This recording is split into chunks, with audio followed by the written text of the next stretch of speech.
Sir, PTI ने कौमी assembly के इजलासों से बाइकआउट का ऐलान कर दिया। कितना दुरुस्त फैसला समझते हैं आप ये? कभी आपने देखा वो अहमक आदमी जो जिस शाख पे बैठा होता है उसी को काट रहा होता है।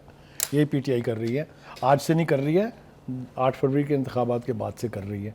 उससे पहले भी किया उन्होंने, खुद अपनी असम्बली जो है नेशनल असम्बली तोड़ी, तहलील की, फिर पंजाब असम्बली तहलील की, अपनी कुव्वत को कम किया। अब इन्होंने सारी कायमा कमेटियों से इस्तीफ़े दे दिए हैं, चेयरमैन भी इस्तीफ़े दे के चले गए हैं और कम किया है। कुछ नाअहलियों ने और जो सज़ाएँ हुई हैं उन्होंने कसर निकाल दी। तो मुझे ये बताइए कौन जिम्मेदार है इसका? तो ये तो खुदकुशी है ना। अब खुदकुशी करने से आप किसी को नहीं रोक सकते, ये बात तो तय है। ठीक है जी।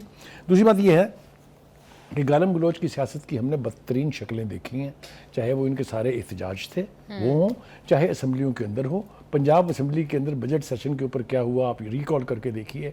इतनी गलीज और फहश गुफ्तगू जो है उसका कोई साबका रिकॉर्ड नहीं है कि किसी असम्बली में हो।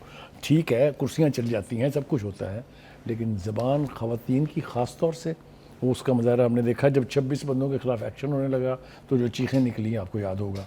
असम्बली से इस्तीफ़े दिए थे, आपको याद है, उसके लिए तहरीक चलाई थी कि इस्तीफ़े दो, फिर वापस लेने के लिए तहरीक चलाई थी। ये तो हाल है उनका। मुझे बताएं आप कि जाएँ तो जाएँ कहाँ? तो ये अपने खुद दुश्मन है, इसलिए किसी को इनसे दुश्मनी करने की जरूरत नहीं है। जी बुखारी साहब, आप बिल्कुल ठीक कह रहे हैं। प्रोग्राम का टाइम हो गया ख़त्म, हमें दीजिए इजाज़त। आपसे मुलाकात होगी इंशाल्लाह कल। अल्लाह हाफ़िज़।